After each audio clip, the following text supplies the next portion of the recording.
আত্মসম্মানের কোনো মূল্য হয় না, আত্মসম্মান অমূল্য।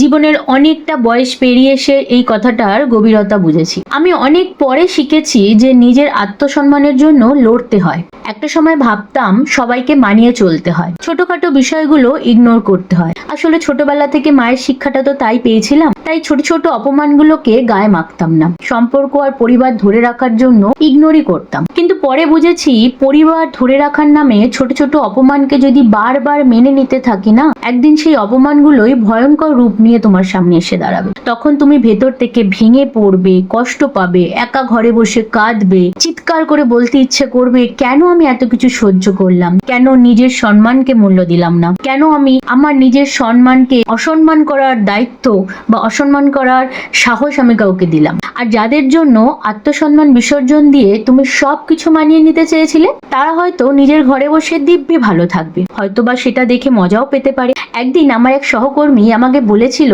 যে সোমা, যে জিনিসটা ভুল সেটাকে প্রথম থেকেই না বলতে শেখো। কোনো কিছু শুধু সম্পর্ক বাঁচানোর জন্য মেনে নেবে না, কারণ শেষ পর্যন্ত কষ্টটা তোমাকে পেতে হবে। আসলে সেদিন তো সংসারের জীবনে পা দিইনি, তাই হয়তো কথাটার গভীরতা বুঝতে পারিনি, কিন্তু আজ সেটা হাড়ে হাড়ে বুঝি। আজ বুঝি যে আত্মসম্মান সত্যিই অমূল্য। কোনো কিছুর বিনিময়ে জীবনে যতই সম্পদ তুমি দিয়ে দাও না কেন, আত্মসম্মানকে ছাড়া যায় না। জীবনে অনেক কিছু হারিয়ে আবার ফিরে পাওয়া যাবে, কিন্তু আত্মসম্মান একবার হারিয়ে ফেললে, একবার নিজের কাছে যদি ছোট হয়ে যাও, আর কিন্তু নিজেকে ফিরে পাবে না। তাই আজ মনে হয় আত্মসম্মানের কোনো দাম নেই, কারণ এর মূল্য টাকায় মাপা যায় না। আজকে অনেকগুলো কথাই তোমাদের সঙ্গে শেয়ার করে ফেললাম। আর যাই হোক, এই দেখো আজকে না ভেবেছিলাম পোপোর জন্য অন্য কিছু টিফিন করব না, পেঁপে আছে ওটাই ওকে কেটে দেবো।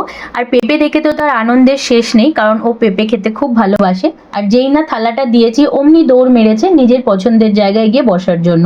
এবার ও এখানে বসবে আর জানলা দিয়ে দেখবে আর নিজের খাওয়াটা এনজয় করবে।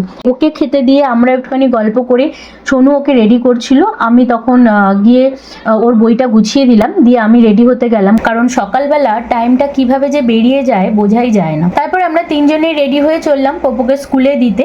আর শোনো না, আমার জীবনের এই ছোট ছোট গল্পগুলো যদি তোমাদের ভালো লাগে, তাহলে ভিডিওটিতে একটা লাইক করে দিও, আর তোমাদের ভালোবাসা দিয়ে আমার চ্যানেলটাকে সাবস্ক্রাইব করে পাশে থেকো।